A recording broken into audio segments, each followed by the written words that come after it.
Hey, what's up everyone? Paul from Grindhouse Funhouse, and in this video I'm going to review Survival Skills, one of the VOD selections from this year's lineup of the online edition of the Fantasia Film Festival, and as it turns out, one I was pleasantly surprised by and became my favorite of everything I've watched in the last 2 weeks of the festival.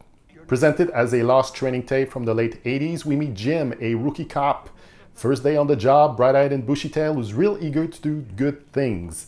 His very first call on his very first shift is a domestic violence dispute. What he sees changes him and the direction of the video we're watching within the movie into Jim wanting to help the victim best he can outside the law. This is the feature film debut from writer-director Quinn Armstrong. He did do a short of Survival Skills back in 2017 with the same cast and crew, and he mentioned that he pretty much did the short to entice Stacy Keach to play the role of the narrator, and obviously it worked.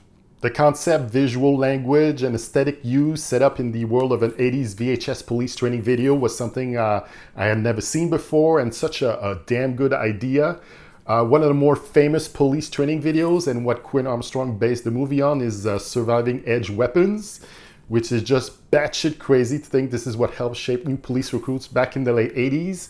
And if you want a more in-depth look, I'd highly recommend checking out the Best of the Worst video the Red Letter Media crew did on it. It is just hilarious. What do you think you're getting yourself into, being perhaps a light-hearted comedy spoof? It has some of that for sure, but it goes much deeper and darker than that as it moves along. It's unconventional, but also timely in the time we're living in right now, when everything is questioned about law enforcement and their role in society. Not that it wasn't before, but more so now than ever.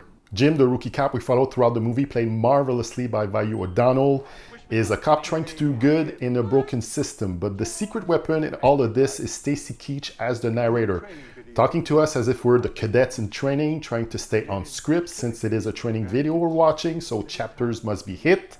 But at some point, he loses control of the whole thing. In the video, the narrator spins a wheel to see which call Jim will answer first.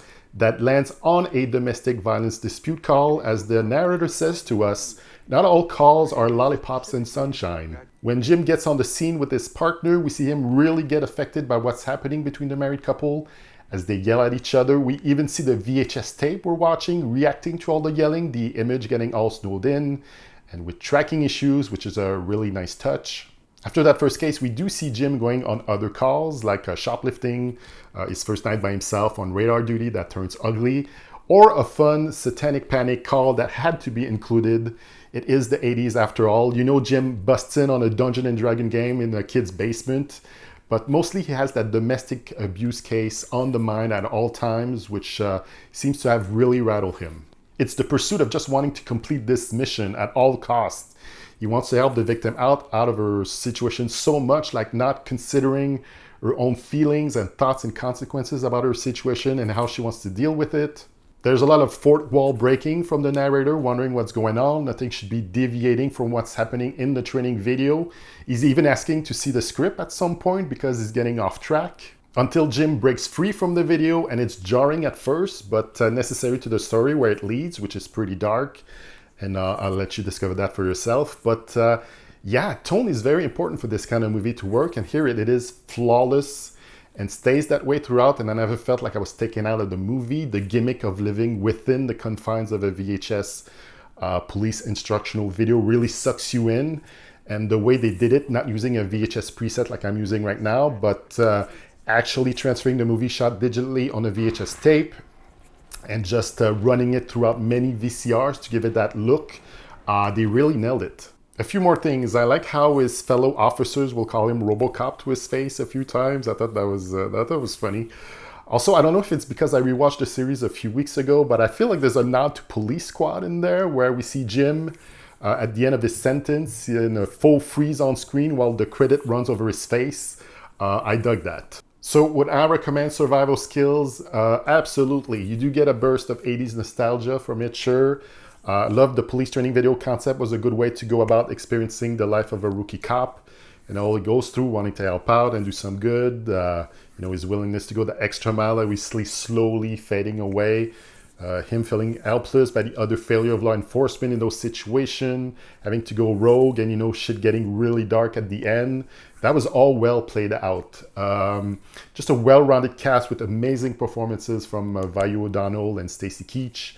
So yeah, really love this movie. Definitely will have a top 10 spot in my year-end list. I'm giving it 9 police badges out of 10. So that was my review for Survival Skills.